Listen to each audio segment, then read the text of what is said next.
Welcome to mirror TV plus. తెలంగాణలోనే first lady body builder కీర్తి నాయుడు ప్రస్తుతం మనతో పాటు ఉన్నారు. తను బేసిక్గా ఈ బాడీ బిల్డింగ్కి సంబంధించినటువంటి కార్యక్రమాలే కాకుండా రీసెంట్గా తను రియాలిటీ షోస్లో కూడా వెళ్దామని ప్రయత్నించింది. అయితే తను రియాలిటీ షోలోకి ఆడిషన్స్ ఇచ్చినప్పుడు అసలు ఏం జరిగింది, తను సెలెక్ట్ అవ్వకపోవడానికి గల కారణాలు ఏంటి తెలుసుకునే ప్రయత్నం చేద్దాం. ప్రస్తుతం మనతో పాటు ఉన్నారు కీర్తి గారు. ఎలా ఉన్నారు? హాయ్ రాధా, నేను బాగున్నాను, మీరు ఎలా ఉన్నారు? నేను చాలా బాగున్నాను. రైట్, అయితే పర్టికులర్గా చెప్పండి అసలు. సరే, ఓకే, ఫస్ట్ మనం బిగ్ బాస్ దగ్గరికి వెళ్ళేటప్పటికి ఉమెన్ ఎంపవర్మెంట్ గురించి అందరూ బాగా మాట్లాడుకుంటారు. ఉమెన్ అన్ని రంగాల్లో ఉండాలి, అన్నిట్లో ఎదగాలన్న కోరికలు ఆకాంక్షలు చాలా ఎక్కువ. అయితే ఈ మధ్య కాలంలో అది బీట్ చేసుకొని పాలిటిక్స్లోనే కాకుండా అన్ని రంగాలు అంటే స్పోర్ట్స్ పరంగా అన్నిటి పరంగా ముందుకెళ్తున్నప్పుడు ది ఫస్ట్ ఉమెన్ మీరు తెలంగాణలోనే ఫస్ట్ బాడీ బిల్డర్గా ఇప్పటిదాకా రాణించుకుంటూ వచ్చారు. అయితే రీసెంట్గా మీరు రియాలిటీ షో కూడా వెళ్ళడం జరిగింది కదా, అంటే ఆడిషన్స్కి వెళ్ళడం జరిగింది. అసలు ఏం జరిగింది అక్కడ?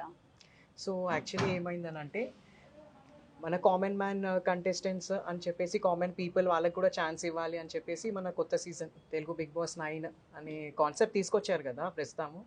సో దాంట్లో నేను అనుకున్నాను, సరే నేను కూడా ఒకసారి ట్రై చేద్దాం. ఆల్రెడీ బిగ్ బాస్ 7లో వాళ్ళే నన్ను పిలిచారు. సో ఆ బేసిస్ మీద నేను కూడా ట్రై చేద్దాము అని చెప్పేసి వాళ్ళని ఆడిషన్స్ ఇవ్వడం జరిగింది. ఒక వీడియో నేను పంపించడం జరిగింది. సో నేను సెలెక్ట్ అయ్యాను. ఆ వీడియో ద్వారా నేను సెలెక్ట్ అయ్యాను. దాని తర్వాత నాకు మెయిల్ కూడా వచ్చింది that you have been selected for BB9 అని చెప్పేసి. యా, ఉంది నా దగ్గర. ఓకే, అంటే చూపిస్తారా మాకు? చూపిస్తాను, ఇప్పుడు చూపినా? Ya please. Okay.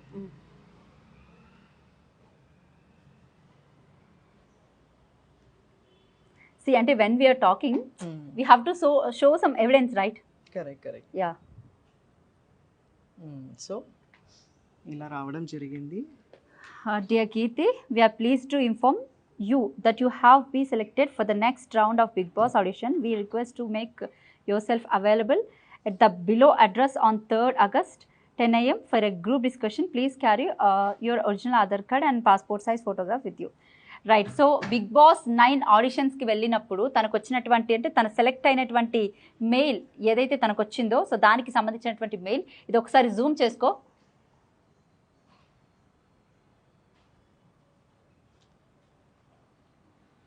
Okay, so ఇది ఒక ఎవిడెన్స్. రైట్, చెప్పండి. సో నాకు ఈ మెయిల్ రావడం జరిగింది. అండ్ దాని తర్వాత సో డేట్ సండే రోజు మనందరికీ తెలుసు అన్నపూర్ణ స్టూడియోలో మనకి ఆడిషన్స్ అనేది గ్రూప్ డిస్కషన్స్ మీద కండక్ట్ చేశారు. సో అక్కడికి వెళ్ళాక అసలు నాకు చెప్పింది వేరు, అక్కడికి వెళ్ళాక జరిగింది వేరు. ఏం జరిగింది? సో ఫస్ట్ థింగ్ ఎట్లా అంటే, ఒకవేళ గ్రూప్ డిస్కషన్ అయినా కూడా ఫస్ట్ మనం వెళ్ళాక వాళ్ళు కొంచెము మనకి ఇవన్నీ కూడా మన ప్రూఫ్స్ అవన్నీ కూడా తీసుకొని, ఆధార్ కార్డ్, మన ఏదైతే మనని ఫోటో క్యారీ చేయమన్నారో అవన్నీ తీసుకున్నారు. దాని తర్వాత అందరు కూడా ఒక రూమ్ ఇచ్చారు. ఆ రూమ్లో అందరూ మిగతా కంటెస్టెంట్స్ కూడా ఉన్నారు. సో ఆల్మోస్ట్ ఒక 50 పైన కూడా ఉండొచ్చు. సో వాళ్ళందరికీ కూడా ఒక పేపర్స్ ఇచ్చారు, బంచ్ ఆఫ్ పేపర్స్. అది కూడా 50+ ఉంటాయి పేపర్స్. ఆ పేపర్స్ మీద అసలు ఎన్నో క్వశ్చన్స్ ఉన్నాయి, రకరకాల క్వశ్చన్స్ ఉన్నాయి. అది కూడా విత్ పారాగ్రాఫ్ అండ్ సెంటెన్స్తోని మీరు రాసి వాళ్ళకి డీటెయిల్గా రాయాలి. సో దాని తర్వాత కూడా మళ్ళీ ఒక 30 పేపర్స్ సిగ్నేచర్స్ కూడా తీసుకున్నారు. అది కూడా జరిగింది. దాని తర్వాత మళ్ళీ గ్రూప్ డిస్కషన్ అని చెప్పేసి వేరే ఒక బ్యాచ్ వైజ్గా ఒక 40 పీపుల్ వెళ్తే 10 బ్యాచెస్ని అందరికి ఒక్కొక్క డిఫరెంట్ టైమింగ్స్ ఇచ్చారు. కొందరికి 10 AMకి స్లాట్ ఇచ్చారు, కొందరికి 11 AM అలా స్లాట్స్ ఇచ్చారు. సో రూమ్కి పంపించారు గ్రూప్ డిస్కషన్ అని చెప్పేసి. సరే, గ్రూప్ డిస్కషన్ అన్నప్పుడు ఫస్ట్ థింగ్ ఎవరు ఎక్కడి నుంచి వచ్చారు, వాళ్ళ బయో ఏంటి, కనీసం ఒక ఛాన్స్ ఇవ్వాలి కదా మాట్లాడేందుకు. దాని తర్వాత ఒక టాపిక్ ఇచ్చి ఆ టాపిక్ మీద మీరు గ్రూప్ డిస్కషన్ స్టార్ట్ చేయండి, మేము దాంట్లోంచి మిమ్మల్ని సెలెక్ట్ చేసుకుంటామని అంటే వేరే ఉంటుంది. టాపిక్ ఏమి ఇచ్చాడు? సో టాపిక్ మా బ్యాచ్లో అనుకుంటా, నేను విన్నది తర్వాత ఏమని విన్నాను అని అంటే, ఈ టాపిక్ అనేది మొట్టి మా బ్యాచ్లోనే ఇవ్వడం జరిగింది. అది కూడా ప్రాస్టిట్యూట్ని లీగలైజ్ చేయొచ్చా, ప్రాస్టిట్యూషన్ని లీగలైజ్ చేయొచ్చా అనేది ఒక టాపిక్. ఆ టాపిక్ మీద మీరు డిస్కషన్ చేసుకోండి గ్రూప్ ఆఫ్ పీపుల్, అండ్ మా వాళ్ళని ఆ బేస్డ్ మీద సెలెక్షన్ చేసుకుంటాము అని అన్నారు. ఎంతమంది మగవాళ్ళు ఉండే అసలు ఆ ఆడిషన్స్ కి సంబంధించి ఎవరెవరు వచ్చారు, ఆ ఫిగర్ అవుట్ కూడా ఏమైనా చెప్పగలుగుతారా? ఫిగర్ అవుట్ వచ్చేసి ఒక దాంట్లోంచి ఒక 5 మెంబర్స్ అబ్బాయిలు ఉన్నారు, అండ్ లైక్ మిగతా ఒక 6 మెంబర్స్ అబ్బాయిలు అనుకుంటా, ఇంకొక 4 మెంబర్స్ ఫీమేల్స్ ఉన్నారు. ఒక ట్రాన్స్జెండర్ లేడీ కూడా ఉండే, ఒక పంతులు గారు ఉన్నారు మా దాంట్లో, ఇంకొక ముగ్గురు ఇన్ఫ్లుయెన్సర్స్ కూడా ఉన్నారు. మ్మ్. సో ఈ టాపిక్ అయితే ఇవ్వడం జరిగింది. మ్మ్. సో నాకు ఇక్కడ ఎక్కడ బాగా ఐ మీన్ నాకు నచ్చలేదు అని అంటే మ్మ్. ప్రాస్టిట్యూషన్ లీగలైజ్ చేయొచ్చా అని అదే టాపికే మాట్లాడుకునేది కాదు. మ్మ్. అండ్ ఆ టాపిక్ మీద మీరు మాట్లాడుకోండి నేను సెలెక్షన్ చేస్తాను అని అనేది అసలు బాగాలేదు, రైట్? సో అందరూ వాళ్ళకి నచ్చినట్టు ఏదేదో టాపిక్ మాట్లాడుకున్నారు. ఎవరిది కూడా అసలు ఒక కంటెంటే లేదు. జస్ట్ లెగడము అరవడము ఒకరి మీద ఒక టాపిక్ ఉండాలి మంచిగా మనం డిస్కషన్ చేసుకోవడానికి. They should be some neat topic to discuss. దాని బేసిస్ మీద తీసుకుంటాను అంటే దాని మీనింగ్ ఉంటుంది. సో ఆ టాపిక్ ఇవ్వడం జరిగింది. వాళ్ళకి నచ్చిన వాళ్ళని వాళ్ళు సెలెక్ట్ చేసుకున్నారు. తను వచ్చేసి ఒక నార్త్ ఇండియన్ ఒక లేడీ ఉండే మాట, ఇంకొక ఆమెతో పాటు ఇంకొక ఆయన ఎవరో ఉన్నారు. సో వాళ్ళిద్దరు సెలెక్ట్ చేసుకున్నారు అన్నమాట. So I did not felt nice. ఎందుకంటే నేను తర్వాత తెలుసుకోవడం ఏం జరిగిందంటే ఈ ఓన్లీ కావాలని చెప్పి ఆ టాపిక్ అనేది మా దాంట్లోనే ఇవ్వడం జరిగింది. సో బికాస్ నాకు ఎంబారసింగ్ ఎందుకు అనిపించింది అంటే ఫస్ట్ థింగ్ నేను కామెంట్ పీపుల్లో రాను, కామెంట్ కంటెస్టెంట్లో రాను.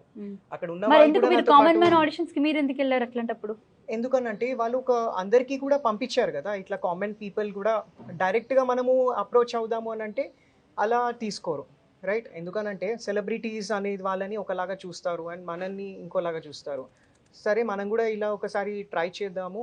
నేను 100% షూర్ ఉండే బికాజ్ నేను ఒక first female body builder from Telangana. I think మీరు లాస్ట్ బిగ్ బాస్ సిరీస్ కి కూడా వెళ్ళి అంటే నేను ఒక టఫ్ కంటెండర్ అండ్ లైక్ ఒక పేరున్న అమ్మాయిని కాబట్టి వాళ్ళే నన్ను అప్రోచ్ అవ్వడం జరిగింది బిగ్ బాస్ సీజన్ 7లో. అండ్ వాళ్ళే నన్ను తీసుకోవడం జరిగింది, రైట్? తిను ఒక అమ్మాయి లేడీ బాడీ బిల్డర్ ఉంది అండ్ తను ఛాలెంజ్ చేయగలుగుతుంది మన హౌస్ కంటెస్టెంట్స్ని అని నన్ను తీసుకున్నారు వాళ్ళే. మరి ఇప్పుడు నా అంతటా నేను వెళ్ళినప్పుడు వాళ్ళకి మీరు తెలుసు. ఇప్పుడు పార్టిసిపేట్ చేశారు బిగ్ బాస్ 7 లో? మరి నాకు యాక్చువల్లీ ఒక స్పెషల్ గ్లిమ్స్ లాగా ఇచ్చారు సీజన్, అది కూడా ఎపిసోడ్ 1లో ఫస్ట్ నాదే ఉంటుంది. కుస్తీ టాస్క్లో నేనే ఉన్నాను. అచ్చా, ఓకే. యా. సో అలా అని అనుకుంటే ఇప్పుడు బిగ్ బాస్ 9లో నా అంతటా నేను వచ్చినప్పుడు వాళ్ళ యూనిట్లో కూడా చాలా మంది నన్ను గుర్తుపట్టినప్పుడు అట్లీస్ట్ ఉండాలి కదా. ఇప్పుడు రీసెంట్గా ఏంటి నేను బిగ్ బాస్ అప్డేట్స్ అన్ని చూస్తున్నాను. వీళ్ళు జనాలని నిజంగా చెప్పాలంటే పిచ్చోలని చేస్తున్నారు. ఆల్రెడీ ఇలా మన కామన్ పీపుల్ కంటెస్టెంట్స్ని మేము ఇంత ఫిల్టరింగ్ చేసి మేము సెలెక్ట్ చేసుకున్నాము. ఈ అగ్ని పరీక్ష రౌండ్లో ఇన్ని వాళ్ళని టాస్క్లు ఇచ్చి సెలెక్ట్ చేసుకున్నామని చెప్పేసి అప్డేట్స్ అయితే బయటకి రావడం జరుగుతున్నాయి. సరే ఆ అప్డేట్స్ అన్నీ అయిపోయి సెలెక్షన్స్ అయిపోయాయి అనుకుంటే అయినా కూడా మళ్ళీ వీళ్ళు వేరే వాళ్ళని అప్రోచ్ అయ్యి లైక్ ఇంకా తీసుకోవడం అనేది జరుగుతుంది. సో అలాంటన్నప్పుడు మళ్ళీ ఎందుకు ఇవన్నీ కండక్ట్ చేసేది మరి? So that is my question. I did not felt comfortable and నేను కామన్ పీపుల్ కేటగిరీలోనే రాను. అండ్ ఇంకొకటి నేను చెప్పాలనుకున్నది ఏంటి అని అంటే నేను ఒక రికగ్నైజ్ నాకు యాక్చువల్లీ ఇక్కడ డౌట్ ఏంటంటే యు నో దట్ మీరు ఆల్రెడీ బిగ్ బాస్ సిరీస్లోకి మీరు వెళ్ళొచ్చారు. మీరు ఒకటి అంటే పార్టిసిపేట్ కూడా చేసి వచ్చారు, which means like as a కంటెస్టెంట్గా కాకపోయినా కూడా షోస్లో అయితే మీరు చేసి వచ్చారు. But you know Bigg Boss వల్ల అసలు జనాలకి ఏమైనా ప్రయోజనం ఉందా? ఎందుకంటే ఒక పొలిటికల్ లీడర్ సిపిఐ నారాయణ అని చెప్పేసి అని ఉంటారు, సిపిఐ పార్టీకి సంబంధించి ఆయన డైరెక్ట్గా చేసినటువంటి కామెంట్ అదొక బ్రోతల్ హౌస్ అని చెప్పేసి అని మాట్లాడారు, బహిరంగంగా మాట్లాడారు. మరి అట్లాంటప్పుడు మీరు ఇవన్నీ తెలిసి వై బిగ్ బాస్ ఎందుకు చూస్ చేసుకున్నారు? ఈ చూస్ ఎందుకు చేసుకుందామని అనుకున్నాను అని అంటే గుడ్ క్వశ్చన్. ఎందుకనంటే నేను ఎన్నో ఇయర్స్ ఈ 10 సంవత్సరాల నుంచి స్పెషల్గా నేను ఈ స్పోర్ట్ని ఎంచుకున్నది ఎందుకు అండ్ ఎంపవరింగ్ ఉమెన్ని నేను చేస్తున్నాను. ఆల్మోస్ట్ 10 ఇయర్స్ నుంచి ఆ అవేర్నెస్ అయినా ఇది ఏదైతే మిత్స్ ఉన్నాయో అవన్నీ కూడా నేను స్టీరియోటైప్స్ బ్రేక్ చేసుకుంటూ వచ్చాను. సో ఈ బిగ్ బాస్ రియాలిటీ షో ఎందుకు నేను వెళ్దాము అని అనుకున్నానంటే ఈ షోని చాలామంది చూస్తారు all over like pan India లెవెల్లో ఈ షోని చూడడం జరుగుతుంది, రైట్? సో నేను ఈ షో ద్వారా ఇంకా నేను చాలామంది మహిళలని కనెక్ట్ అవ్వచ్చు నేను. సో అందుకని నేను ఈ హౌస్లోకి నేను చూస్ చేసుకున్నాను. వెళ్దాము ఇంకా చాలామందిని లైక్ జనాలు చూస్తూ ఉంటారు కదా, అది ఎట్లాంటి వాళ్ళైనా ఉండనియండి. సో నేను నా రియాలిటీగానే ఉందామని అనుకుంటాను. సో ఈ షో ద్వారా నేను చాలామంది మహిళలని వాళ్ళ దృష్టిలో కూడా అండ్ లైక్ ఒక ఫీమేల్ బాడీ బిల్డర్ ఉంది, మన ఎగ్జిస్ట్ అవుతుంది, ఇండియాలో ఉంది అండ్ ఎన్నో మెడల్స్ సాధించుకుంది అండ్ హైదరాబాద్లో తెలంగాణ ఒక గుర్తింపు వస్తుందని ఆశపడ్డారు, అంతే. ఓకే సరే. నేనంటే మీ దానికి అంటే మీరు ఆశపడ్డలో తప్పలేదు, బట్ నేను అడిగే క్వశ్చన్లో కూడా మీరు అసలు అప్సెట్ అవ్వద్దు. ఫస్ట్ చెప్పండి. ఇప్పటి వరకు బిగ్ బాస్ సీజన్ 8 సీజన్స్ జరిగాయి. అవును. 8 సీజన్స్లో ఎంత మందికి గుర్తింపు వచ్చింది చెప్పండి? ఇంతమంది కంటెస్టెంట్స్ వెళ్ళొచ్చారు, ఎవరు లాభపడ్డారు? ఏంటి అని అంటే రాదా, నేను ఈ షోస్ లో చూడడం నాకు ఎలా అనిపించింది అంటే ఇన్ని సీజన్స్ నేను కూడా చూసాను. ఆల్మోస్ట్ 8 సీజన్స్ వరకు నేను చూసాను. ఎవరి కెరియర్ బాగుంది సార్ చెప్పండి? కెరియర్స్ అంటే బానే ఇప్పుడు రాహుల్ ఉన్నాడు, రాహుల్ సిప్లిగంజ్ ఉన్నారు, అండ్ లైక్ మన గీతా మాధురి గారు కూడా ఉన్నారు. Rahul already singer, he's well అయినా కూడా వాళ్ళు వెళ్ళారు. ఎస్టాబ్లిష్డ్ ఎందుకు పర్సన్. వెళ్ళారు? ఎస్, అయినా కూడా ఎందుకు చూస్ చేసుకున్నారు? వాళ్ళు ఆల్రెడీ సెలబ్రిటీస్, బట్ స్టిల్ ఎందుకు వెళ్ళారు దాంట్లోకి? సో ఇంకా రీచ్ అవుట్ అవ్వాలి, ఇంకా వాళ్ళు ఒక నేమ్ ఫేమ్ కావాలి అనే దీంతోనే వెళ్ళారు, రైట్? సో నేను కూడా, నాకు ఆల్రెడీ గుర్తింపు ఉంది, కానీ అయినా కూడా నేను వెళ్ళాలనుకున్నాను. ఎందుకు అని అంటే ఇంకా చాలామంది మహిళలని ఒక పాజిటివిటీ వాళ్ళలో క్రియేట్ చేయాలి అండ్ ఎంపవరింగ్ చేయాలి అనే దాని కాన్సెప్ట్ మీద నేను వెళ్దాం అనుకున్నాను. అండ్ ఇన్ని సీజన్స్లో ప్రతిసారి లైక్ యూనో అదే మన హిందీ రోడీస్ కనుక చూసుంటే అది ఫిజికలీ అయినా మెంటలీ అయినా ఎమోషనలీ అయినా కూడా చాలా టఫ్గా ఉంటుంది. సో దీంట్లో ఎప్పుడు చూసినా లైక్ యూనో డాన్స్ని ఎంకరేజ్ చేయడము, అండ్ ఓన్లీ అబ్బాయిలు ఫిట్నెస్గా ఉండే వాళ్ళనే తీసుకుంటారు, అమ్మాయిలని ఎందుకు తీసుకోలేరు? యాక్చువల్లీ నాకు అదే బాధగా అనిపిస్తుంది. రైట్, అంటే నాకు ఒకటి చెప్పండి ఇక్కడ బేసిక్గా ఆ డిస్కషన్లో ఎస్, ఎవరైనా కొంచెం వల్గర్గా మాట్లాడినటువంటి సందర్భం ఏమైనా ఉందా మరి? అదే ఒక ట్రాన్స్జెండర్ గారు ఉన్నారు కదా, ఆమెమో తను లేచి లైక్ యూనో మా వల్లనే ఇవన్నీ ఆగిపోతున్నాయి, యాక్చువల్లీ ప్రాస్టిట్యూషన్ ఏవైతే జరుగుతున్నాయో అని తన వర్జన్ తనది, ఆ పంతుల్ గారు వర్జన్ పంతుల్ గారిది వేరే. చూసి ఉండొచ్చు ప్రోమోలో ఒక పంతుల్ గారు ఉన్నారు, ఆ పంతుల్ గారు మా బ్యాచ్ లోనే ఉండే. అదే పంతుల్ గారు ఏమన్నారు ఇంతకి? తను ఏంటి అని అంటే మన వాళ్ళ పురాణత్వంలో వాళ్ళు ఉంటాయి కదా, సో వాళ్ళ స్టోరీస్ వాళ్ళ అప్పుడు వాళ్ళ హౌ టు సే, వాళ్ళ మనకి అంత టర్మినాలజీస్ రావు వాళ్ళవి, అవన్నీ ఉంటాయి కదా వాళ్ళవి. సో అంటే ఇదే డిస్కషన్ అంటే ఎన్ని రౌండ్స్ కి వెళ్ళారు మీరు ఆడిషన్స్ కి? యాక్చువల్లీ నా క్వశ్చన్ ఏంటి అంటే పంతుల్ గారు ఉండే, కానీ పంతుల్ గారు అసలు యాక్చువల్లీ అంత ఎక్కువ మాట్లాడలేదు. అక్కడ ఎవరైతే నార్త్ ఇండియన్ లేడీ ఉన్నారో ఆమెనే ఆయనతో ఊరికనే మాట్లాడడం జరిగింది. సో ఇక్కడ ఎంతమంది లైక్ అందరితోని కూడా మాట్లాడాలి. అప్పుడు ఆమె మీరేం మాట్లాడారు పోన్ డిస్కషన్ లో? జస్ట్ ఒక 2 minutes నేను ఆ టాపిక్ మీద నేను మాట్లాడడం జరిగింది. లైక్ అసలు ఇది ప్రాస్టిట్యూషన్ అనేది లీగలైజ్ చేసి ఉంటే గవర్నమెంటే చేసేది, మనం ఇక్కడ ఎంత దీని గురించి మాట్లాడుకొని అసలు వేరే టాపిక్ ఇచ్చి ఉంటే బాగుండేది, ఇంట్రెస్టింగ్ కూడా ఉంటుండే, అప్పుడు ఒక ఛాలెంజింగ్గా కూడా ఉంటుండే. యాక్చువల్లీ నాతోని అక్కడ ఛాలెంజ్ చేసే వాళ్ళే ఎవరు లేరు నాతో కూర్చుని, ఎందుకంటే నా పక్కన ఉన్న వాళ్ళే అందరు భయపడ్డారు కూడా, అరే కీర్తి నాయుడు వచ్చారు, తను పక్కా సెలెక్ట్ అవుతుంది, తనని తీసేసుకుంటారు అని అన్న వాళ్ళు నాతోని. వాళ్ళేమో నా బ్యాచ్లో 4-5 సెలెక్ట్ చేసుకున్నారు, మీరు చూసే ఉండొచ్చు. ఒక ఆయనేమో మనీష్ అని చెప్పేసి 4Bs లో ఉన్నాడు, ఆయన ఉన్నారు, అండ్ పవన్ డిమోన్ అని చెప్పి ఒక ఆయన ఇన్ఫ్లుయెన్సర్ ఉన్నారు. సో ఆయనని తీసుకోవడం జరిగింది. అగ్ని పరీక్షలో ప్రెజెంట్ వాళ్ళంతా కంటెస్టెంట్స్. సో వాళ్ళని తీసుకోవడం జరిగింది. ఇవే కాకుండా ఆల్రెడీ ఫిల్టరింగ్ అయిపోయింది, అగ్ని పరీక్ష సెలక్షన్స్ కూడా అయిపోయాయి, ఇంకా దాన్ని టెలికాస్ట్ చేయబోతున్నారు ఇప్పుడు మన బిగ్ బాస్ లో. So main Bigg Boss start అవ్వబోతుందని మనకి ప్రచారం చేస్తారు, కానీ ఇంకా వీళ్ళు వెళ్ళి బిగ్ బాస్ వాళ్ళు వీళ్ళ యూనిట్ వెళ్ళి ఇంకా వేరే వాళ్ళని సెలెక్ట్ చేసుకుంటూనే ఉన్నారు, వీళ్ళే అప్రోచ్ అవుతున్నారు. సో ఈ అప్డేట్స్ కూడా రావడం జరుగుతుంది. మరి వీళ్ళకే డెసిషన్స్ లైక్ తీసుకుంటున్నప్పుడు మరి జనాలను పిచ్చోళ్ళని ఎందుకు చేయడం? ఎవరిని తీయాలో ఉంచాలో అనేది వాళ్ళే పెట్టుకుంటున్నప్పుడు. టోటల్ ఎన్ని రౌండ్స్ కి అటెండ్ అయ్యారు మీరు కీర్తి? సో 2 rounds కి అటెండ్ అయ్యారు. సో ఇది ఇప్పుడు మీ కాన్వర్సేషన్ జరిగింది prostitute, that is the third round. Okay, ఎందుకంటే అన్నపూర్ణ స్టూడియోస్ లో రమ్మన్నారు, అందరినీ కూర్చోపెట్టి లైక్ పేపర్ వర్క్ చేయించుకున్నారు, మళ్ళీ దాని తర్వాత కపుల్ ఆఫ్ మన సిగ్నేచర్స్ తీసుకున్నారు, దాని తర్వాత గ్రూప్ డిస్కషన్. ఏమైనా మనీ పే చేయమని ఏమైనా అడిగారా? అలా ఏం అడగలేదు. అలా ఏం లేదు. రైట్. సో ఇదొకటే నాకు అనిపించింది, ఎందుకంటే నన్ను నాగార్జున గారు ఏమైనా వచ్చి మాట్లాడడం జరిగింది ఆ టైంలో? లేదు, వాళ్ళు రారు, ఎందుకంటే మొత్తం షో కన్ఫర్మ్ అయిపోయాక స్టార్ట్. టర్మ్స్ అండ్ కండిషన్స్ ఏమని చెప్పున్నారంటే స్టార్టింగ్ లో మీకు? టర్మ్స్ అండ్ కండిషన్స్ అట్లా ఏం కూడా చెప్పలేదు. సో నాకు ఇక్కడ ఏంటి అంటే రాదా, నా క్వశ్చన్ ఏంటి అని అంటే వీళ్ళతోని నన్ను తీసుకోకపోవడం కారణం ఏంటి actually? Because I'm N eligible person, 100% an eligible person. ఎందుకనంటే how can you say you are eligible? all these years mentally, emotionally, physically I'm a strong. And కావాల్సినది ఈ గేమ్ కి కావాల్సింది ఒక ఫిజికలీ అయినా మెంటలీ అయినా ఎమోషనలీ, ఈవెన్ జనాల్ని entertain చేసే వాళ్ళు కూడా కావాలేమో కదా. ఆబ్వియస్లీ ఎంటర్టైన్మెంట్ ఎందుకు చేయము, ఒక టాస్క్ ఇవ్వండి చేస్తాము. ఇప్పుడు ప్రాస్టిట్యూషన్ లీగలైజ్ చేయాలనే కాన్సెప్ట్ లోనే మీరు మాట్లాడడానికి ఇబ్బంది పెట్టారు, then how can you entertain the people? నేను 2 minutes మాట్లాడాను, నేను మాట్లాడాల్సింది నేను మాట్లాడాను, ఇంకా దానికి మించి ఇంకా దాని గురించి డిస్కషన్ చేయాల్సిన అవసరం కూడా లేదు యాక్చువల్లీ. అంటే ఎప్పుడైతే ఇప్పుడు బిగ్ బాస్ హౌస్ గురించి పర్టికులర్ గా చెప్పక్కర్లేదు, అవును. ఏ విధంగా అందులో కొట్లాటలు జరుగుతాయో, లేకపోతే మాటకు మాట ఎదురీత, లేకపోతే వాంటెడ్ గా Correct, కొంతమంది ఇచ్చేస్తూ ఉంటారు. సో వాళ్ళకి కావాల్సిన ఎంటర్టైన్మెంట్ వేరే రకంగా ఎంత ఓపెన్ అప్ అవుతే అంతలాగంటే వీళ్ళు ఓపెన్ గా ఉన్నారని వాళ్ళని తీసుకోవడానికి ఇష్టపడతారు కదా, టు బి హానెస్ట్ Correct, చెప్పాలంటే.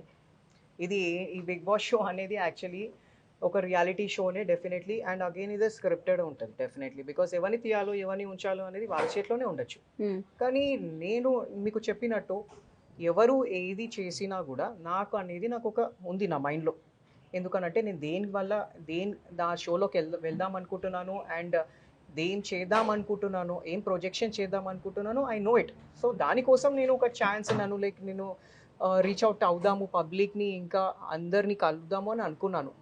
వాళ్ళ చూపులో కూడా ఉంటది కదా ఒక కీర్తి, ఒక అమ్మాయి, ఇంకా ఓన్లీ చాలా మందికి నేను తెలుసు. అంటే టు బి హానెస్ట్ చెప్పాలంటే ఇప్పటి వరకు ఈ బిగ్ బాస్ రియాలిటీ షోలో ఏ బాడీ బిల్డర్ ని, అందులో లేడీ బాడీ బిల్డర్ ని ఎవరిని తీసుకో, ట్రాన్స్జెండర్స్ ని, పంతుల్ని, లేకపోతే వేణుస్వామి లాంటి వాళ్ళని తీసుకున్నారు. కానీ ఎగ్జాక్ట్లీ ఒక పంతుల్ని కూడా నాకంటే సారీ, నేను వాళ్ళ గురించి నేను తప్పుగా అనట్లేదు, కానీ ఒక మాట అంటున్నాను. ఎందుకనంటే వాళ్ళు ఎక్కువ కూర్చుని చేసే వరకే ఉంటుంది, కానీ మేము రోజంతా నుంచుని చేసే ఫిజికల్ యాక్టివిటీ కానీ ఎంతో మందిని కలుస్తూ ఉంటాము, ఛాలెంజెస్ మేము ఫేస్ చేస్తూ ఉంటాం. కాబట్టి నేను ఎలిజిబుల్ పర్సన్ తననే తీసుకున్నప్పుడు, నెక్స్ట్ రౌండ్కి క్వాలిఫై అయినప్పుడు, why not me is my question.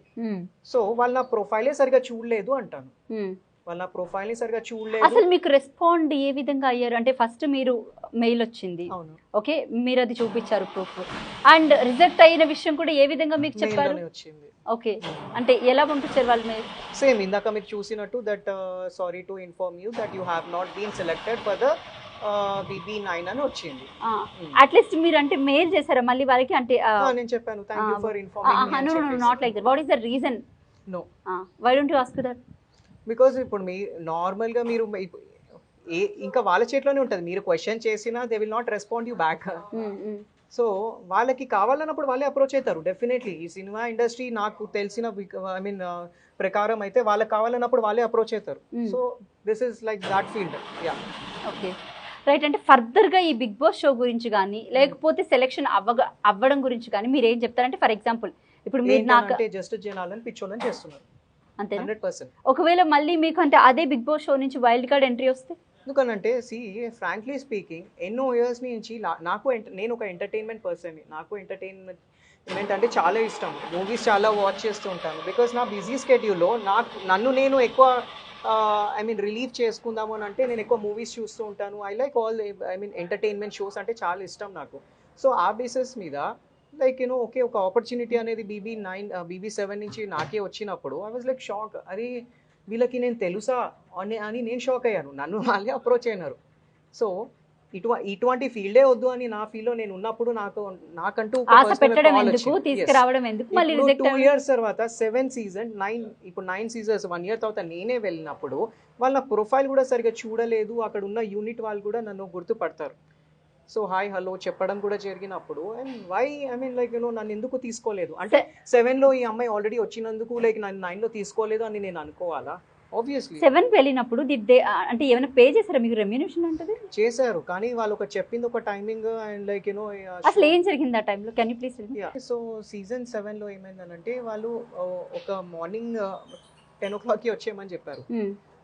So sharp 10 o'clockకి నేను ఉన్నప్పుడు నేను వచ్చాను. అండ్ అప్పుడు ఇంకా ఆల్మోస్ట్ నైట్ 2 o'clock వరకు ఉంచుకున్నారు. ఎందుకనంటే ఉండడం జరిగింది. వాళ్ళు మాకు చెప్పింది టైమింగ్ ఒకటి, అండ్ దాన్ని డిలే చేస్తూ అది నైట్ 2 వరకు అయిపోయింది. అండ్ ఆ రెమ్యూనరేషన్ అమౌంట్ కూడా వాళ్ళు ఏమన్నారు, ఓన్లీ జస్ట్ 4 hours ఉంటుందని. They just paid only 25,000. That is very less amount, right? Almost night 2 o'clock అని అంటే my whole day was wasted. So I did not feel good also. So 25,000 ఇచ్చి ఆ షోలో ఆ రోజు ఆ డే అంతా మీతో సమ్ లైక్ లిఫ్టింగ్ చేయించారు కదా? లిఫ్టింగ్ అంటే వీళ్ళతోనే టాస్క్ అంతా. ఎవరైతే హౌస్ కంటెస్టెంట్స్ వాళ్ళకి కుస్తీ అనే టాస్క్ ఇచ్చారో, సో వాళ్ళతోని మనము ఒక రింగ్ లాగా పెట్టి వాళ్ళని మనం ఛాలెంజ్ చేయాలి. వాళ్ళని రింగ్ బయటకి తోసేయాలి. సో ఆ ఛాలెంజ్ ఇచ్చారన్నమాట. ఓకే రైట్, ఆ టైంలో మీరేనా ఉంది. సో మీరు బిగ్ బాస్ హౌస్ లోపలికి కూడా వెళ్ళొచ్చారు, వాళ్ళతో Exactly. కుస్తీ పడి వచ్చారు మీరు బయటకి. So exactly. They paid you అంటే మీరు ఆ రోజు అది చేసినందుకు దే పేడ్ ఓన్లీ 25,000. ఎందుకనంటే ఫస్ట్ చెప్పింది ఓన్లీ 4 అవర్సే ఉంటుంది మనకి షూట్ అని చెప్పారు. సో ఆ 4 అవర్స్ ని నేను క్యాలిక్యులేట్ చేసి I gave them an estimated price నాది ఇచ్చాను. కానీ అది జరిగింది ఆల్మోస్ట్ 2 వరకు జరిగింది. అదే చెప్తున్నా కదా వాళ్ళకి, ఐ మీన్ లైక్ మళ్ళీ మనం క్వశ్చన్ చేసేది ఉండదు వాళ్ళని. క్వశ్చన్ చేసినా వాళ్ళు రెస్పాన్స్ అయ్యారు. ఇంకా నా టైం నేను వేస్ట్ ఎందుకు చేసుకుంటాను. Yeah, right. సో ఫర్దర్గా అంటే ఏం కావాలనుకుంటున్నాను? నథింగ్ అబ్బా, లైక్ జనాలని జస్ట్ ఇట్లా పిచ్చోళ్ళని చేయొద్దు. ఎందుకంటే ఈ షోని నమ్ముకొని అమెరికా నుంచి వచ్చిన వాళ్ళు ఉన్నారు, ఎంతో ఐ మీన్ లైక్ పాదయాత్రలు చేసి వచ్చిన వాళ్ళు ఉన్నారు. సో వీళ్ళు ఎండ్ ఆఫ్ ద డే అంతా ఫిల్టరింగ్ అయిపోయింది. మేము చాలా కష్టపడి ఇలా ఏదైతే ప్రొజెక్ట్ చేస్తున్నారో మేము చాలా కష్టపడి లైక్ కంటెస్టెంట్స్ని సెలెక్ట్ చేసేసుకున్నాము. కామన్ పీపుల్, కామన్ కంటెస్టెంట్స్ అన్ని తీసుకుని ఇప్పటికీ కూడా స్టిల్ వాళ్ళు వేరే వాళ్ళని అప్రోచ్ అవుతున్నారు. వేరే వాళ్ళు ఇంకా వీళ్ళే అప్రోచ్ అయ్యి వాళ్ళని ఇంకా రమ్మనడం జరుగుతుంది. సో అట్లా అన్నప్పుడు మాకెందుకు ఈ టాస్క్లన్నీ? అక్కడ కొంతమంది అయితే ఫ్రీగా వచ్చేస్తున్నారు, లోపలికి డైరెక్ట్ వచ్చేస్తున్నారు, మరి మాకెందుకు ఇవన్నీ టాస్కులు? సో అది జనాలని పిచ్చోళ్ళని చేస్తున్నారు. ఫర్దర్గా నీ కెరియర్ స్టెప్స్ ఏంటి మరి? అంటే బేసిక్గా I know you very well since ఒక 3-4 ఇయర్స్ నుంచి బాగా తెలుసు. అండ్ మీరు జిమ్లో మీ వర్కౌట్స్ కానివ్వండి, లేకపోతే మీరున్న విధానం కానీ ఐ నో, అంటే I saw you personal actually. So ఆ టైంలో అంటే తెలంగాణ నుంచి ఒక ఫస్ట్ లేడీ బాడీ బిల్డర్ అంటే లిటరలీ మేమంతా ఒక షాక్ అయ్యి మిమ్మల్ని ఏంటి అని అంటే మన పాత కంటెస్టెంట్స్ కూడా ఇంకా కాంటాక్ట్ లోనే ఉంటారు. యాక్చువల్లీ BB 7 కంటెస్టెంట్స్ అందరూ నాతో కాంటాక్ట్ లోనే ఉంటారు. అయితే వాళ్ళు కూడా షాక్ అయ్యారు, లైక్ మిమ్మల్ని తీసుకోలేదా అని అన్నారు. ఓకే, వాళ్ళు కూడా షాక్ అయ్యారు చాలా మంది కంటెస్టెంట్స్. సో అంటే ఏంటి ఫర్దర్గా మరి కెరియర్ స్టెప్స్ ఏంటి నీవి? నా career always I been successful only. ఎందుకంటే నేను ఎప్పుడు బిజీగా ఉండే, జిమ్లో ఉండే పర్సన్ని నేను ఆల్ ద టైమ్ బిజీగా ఉంటూ అండ్ లైక్ చాలా మోటివేషన్స్ ఇస్తూ అందరికీ. సో ఇలా బిజీ ఉన్న లైఫ్లో ఏదో సరే ఒకటి ఇది కూడా మనం ఇంకా రీచ్ అవుట్ అవ్వచ్చు, పబ్లిక్ వాళ్ళని, సొసైటీని ఇంకా ఇన్ఫ్లుయెన్స్ చేయొచ్చు యాజ్ ఎ ఇన్ఫ్లుయెన్సర్గా. అంటే బేసిక్గా మీలాంటి వాళ్ళకి గవర్నమెంట్ నుంచి కూడా ఒక గుర్తింపు వస్తే చాలా హ్యాపీగా ఫీల్ అవుతుంది. కరెక్ట్, చాలా హ్యాపీగా ఉంటుంది. బట్ అంటే ఇప్పటి వరకు సరే పాత గవర్నమెంట్ విషయం కూడా పక్కన పెడితే ఇప్పుడు కాంగ్రెస్ గవర్నమెంట్ గా ఏమైనా చెప్తారా మరి మీరు? కాంగ్రెస్ గవర్నమెంట్ వచ్చేసి లైక్ ఇప్పుడైతే నేను ఐ థింక్ స్పోర్ట్స్ని ఇంకా ఎంకరేజ్ చేయాలి అని అనుకుంటాను. ఇప్పుడేం ఎంకరేజ్ చేస్తున్నారు? ఓన్లీ జస్ట్ మీకు తెలిసిందే కదా, ఆల్ ద టైమ్ ఫేవరెట్ అంటే క్రికెట్ ఉంటుంది, లేకపోతే మన బ్యాడ్మింటన్ ఉంటుంది, అంతేగాని బాడీ బిల్డింగ్ కి ఎక్కడ. No I'm asking about like state నుంచి. ఇప్పుడు క్రికెట్ అంటే బేసిక్ గా ఎంటైర్ ఎట్లేదన్నా మనకి ఆల్ ఓవర్ ఇండియా వైడ్ గా లేకపోతే వరల్డ్ వైడ్ గా క్రికెట్ ని ఇది చేస్తారు. ఈవెన్ బ్యాడ్మింటన్ ఓన్లీ మన సైడే అవుతుంది, నార్త్ సైడ్ అలా లేదు. లైక్ ఈ స్పోర్ట్ కి చాలా అంటే చాలా గుర్తింపు ఉంది, చాలా క్రేజ్ కూడా ఉంది. అంటే మన తెలంగాణ స్టేట్ నుంచి కూడా బాడీ లిఫ్టింగ్స్ అవి ఉంటాయి. లేదు ఇక్కడ యాక్చువల్లీ ఆ క్రేజ్ లేదు కాబట్టి నేను గత 10 years నుంచి మొన్న ఒక అమ్మాయి వచ్చింది. సో ఈ 10 years లో ఎంతో మంది అమ్మాయిలు ఈ ప్రొఫెషన్ కూడా చూస్ చేసుకోవచ్చు. కాకపోతే ఈ ప్రొఫెషన్ కి రావాలంటే చాలా గట్స్ ఉండాలి. ఫస్ట్ బ్యాక్గ్రౌండ్ వైజ్ కూడా మీకు స్టెబిలైజ్డ్గా కూడా ఉండాలి. ఎందుకంటే చాలా మనీ ఉంటుంది ఈ స్పోర్ట్లో, ఎక్స్పెన్సివ్ అనేది చాలా. ఎందుకంటే మీరు తీసుకునే డైట్ దగ్గర నుంచి, సప్లిమెంట్స్ దగ్గర నుంచి, అండ్ ఈవెన్ మీరు ఒక కోచ్కి ఇవ్వాల్సిన ఫీజు అయినా, రేపు పొద్దున ఒక రిజిస్ట్రేషన్ ఫీజు అయినా, ట్రావెల్ ఫీజు అయినా కూడా చాలా ఎక్స్పెన్సివ్ ఉంటుంది. సో ఈ స్పోర్ట్ అందరి వల్ల కూడా కాదు, చాలా డిఫరెంట్ స్పోర్ట్ ఇది. దీన్ని చేయాలంటే ఒక మైండ్ సెట్ ఉండాలి, ఒక స్పిరిట్ ఉండాలి. So this is not that easy. ఆడపిల్లగా అంటే మీరు ఇప్పటి వరకు ఎన్నో అంటే మీరు వేసుకునే కాస్ట్యూమ్స్ దగ్గర నుంచి, ఉండే విధానం దగ్గర నుంచి ప్రతిదీ కూడా కొంతమంది చూసే చూపులు కానీ అనే మాటలు కూడా చాలా అంటే చాలా బాధగా ఉంటుంది. ఆ టైంలో ఎలా ఫేస్ చేసేవారు మరి? నేను యాక్చువల్లీ ఇప్పుడు జనాలు సొసైటీ ఉన్నది డెఫినెట్లీ మనని ఏదో క్రిటిసైజ్ చేయడానికి ఉంటారు, డెఫినెట్లీ చేస్తారు. ఒక ఐ మీన్ లైక్ పోర్ట్రే కూడా చేస్తూ ఉంటారు. అవన్నీ పట్టించుకుంటూ కూర్చుంటే ఓకే, ఒక లైక్ సమ్ టైమ్స్ అనిపించినప్పుడు లైక్ కూర్చొని ఐ మీన్ ఆలోచించి ఇంకా మనం బెటర్ ఎట్లా చేసుకోవచ్చా, వాళ్ళకి ఎలా జవాబు ఇవ్వాలా అనేది ఆలోచించి ఆ వేలో మనం చూస్ చేసుకుంటే బెటర్. కానీ ఓకే వాళ్ళు అన్నారు కదా అని చెప్పి ఆ డేని ఆ టైంని మనం స్పాయిల్ చేసుకుంటే మనం ముందరికి వెళ్ళలేము రాదా. Right. So all the best for your career and I hope ఇది బిగ్ బాస్ దాకా రీచ్ అవుద్దని అయితే నేను అనుకుంటున్నాను, వాళ్ళు మిమ్మల్ని ఇలా చేసినందుకు. So will see what will happen అనేది ఫర్దర్గా ఫ్యూచర్. ఒకవేళ వైల్డ్ కార్డ్ ఎంట్రీ వస్తే మాత్రం నా నుంచి నా ఫుల్ సపోర్ట్ నీకు ఉంటుంది. And thank you for so much for ఇక్కడికి రావడానికి. బేసిక్గా ఏమైంది అంటే ఈరోజు ఇంటర్వ్యూ లోపల జరగాలి, వాస్తవంగా చెప్పాలంటే మా స్టూడియోలో జరగాలి చెప్పాలనుకుంటున్నాను. ప్లీజ్. యాక్చువల్లీ నేనైనా ఇంత ధైర్యం చేసి ఈరోజు మీ ఛానల్కి వచ్చి నేను ఇలా చెప్పడం జరిగింది ఏదైతే జరిగిందో బిగ్ బాస్లో. కానీ చాలా మంది కంటెస్టెంట్స్ ఎవరినైతే సెలెక్ట్ చేసుకోలేదో వాళ్ళైతే అట్లీస్ట్ ఇట్లా ఓపెన్ అయ్యి కూడా చెప్పట్లేదు. నేను ఇన్స్టాగ్రామ్లో వాళ్ళు సెల్ఫ్ వీడియోస్ తీసుకొని పెడుతున్నారు, మేము రిజెక్ట్ అయినందుకు. ఎందుకు రిజెక్ట్ అయినారో వాళ్ళు చెప్పట్లేదు. వాళ్ళు కవర్ చేసుకుంటూ they are making a video saying that నేను బిజీగా ఉన్న పర్సనల్ లైఫ్, ఐ మీన్ నేను బిజీగా ఉన్న లైఫ్లో నేను దీనికి షోకి వెళ్ళలేకపోతున్నాను అని చెప్పేసి వీడియోస్ పెట్టేస్తున్నారు. యాక్చువల్లీ అక్కడ ఏం జరిగింది అనేది ఒకటి మెసేజ్ మాత్రం చెప్పలేకపోతున్నారు. రైట్. అంటే నిజంగా మీకు ఏమైనా అన్యాయం జరిగి ఇబ్బందిగా ఫీల్ అయినటువంటి సందర్భం ఉంటే మీరు తప్పకుండా మమ్మల్ని రీచ్ అవుట్ అవ్వచ్చు. మిర్రర్ టీవీ ప్లస్కి మీరు ధైర్యంగా రావచ్చు, వచ్చి చెప్పచ్చు. ఎందుకంటే నిజంగా మీరు ఇబ్బంది అంటే ఆ కాన్వర్సేషన్స్ ఏవైతే ఉన్నాయో కొన్ని వాస్తవంగా చెప్పాలంటే కొంతమందికి కొన్ని మాట్లాడడానికి అభ్యంతరకరంగా ఉంటాయి, వినడానికి కూడా కొంతమందికి నచ్చవు. ఎందుకంటే వాళ్ళు పెరిగినటువంటి ఎన్విరాన్మెంట్ కానీ, కల్చర్ లేకపోతే సరౌండింగ్స్ కానీ, వాళ్ళ పేరెంట్స్ పెంపకం కానీ, ఇవన్నీ కూడా క్యాలిక్యులేటెడ్ చేసుకొని ఒక పర్సన్ని బేసిక్గా మనం ట్రీట్ చేయాలి. ఒక డిస్కషన్ ఇచ్చినంత మాత్రాన వాళ్ళు ఎలిజిబుల్ పర్సన్ అయినా కూడా కొన్నిసార్లు ఓపెన్ అప్ కాలేరు. బట్ రియాలిటీ షోస్లో కూడా ఇలాంటివి టాపిక్స్ డిస్కషన్స్ అనేది కొంచెం తగ్గిస్తే బెటర్. వాస్తవంగా చెప్పాలంటే చాలామంది ఇప్పటికే బిగ్ బాస్ రియాలిటీ షో మీద అయితే చాలా అంటే చాలా పెద్ద ఎత్తున ఆరోపణలు వచ్చాయి. దాన్ని బ్యాన్ చేయమని కొంతమంది పొలిటికల్ లీడర్స్ సైతం ఆ పెద్ద ఎత్తున మాట్లాడడం కూడా జరిగింది. బట్ ఇప్పటికైనా బిగ్ బాస్ టీం మేల్కొని ఈ విధమైన డిస్కషన్స్ ఆడవాళ్ళు ఉన్నప్పుడు కొంచెం తగ్గిస్తే మంచిదనేది ప్రజలకు ఉన్నటువంటి ఒపీనియన్. అండ్ బేసిక్గా ఈరోజు ఇంటర్వ్యూ లోపల జరగాలి. బట్ అన్ఫార్చునేట్గా మన కాంగ్రెస్ గవర్నమెంట్ వచ్చిన తర్వాత ఎట్లేదన్నా కరెంట్ హుష్కాకి అయిపోయింది. సో ఇక్కడ చేయాల్సి వస్తుంది మా దరిద్రం కొద్దీ. ఇది మా పరిస్థితి. సో త్వరగా అంటే బిగ్ బాస్ అంటే ఫర్దర్గా ఫ్యూచర్లో బిగ్ బాస్కి సైతం కాంగ్రెస్ గవర్నమెంట్లో ఉన్నటువంటి సందర్భం ఏదైతే ఉందో కరెంటు కష్టాలు తప్పేటట్టు లేవు. సో చూద్దాం ఏమవుతుంది అనేది. Right. Thank you so much. ఇది బాడీ బిల్డర్, తెలంగాణలోనే ఫస్ట్ బాడీ బిల్డర్ కీర్తి గారితో ప్రత్యేక ఇంటర్వ్యూ. మరొక ఇంటర్వ్యూతో మళ్ళీ కలుద్దాం. Thank you.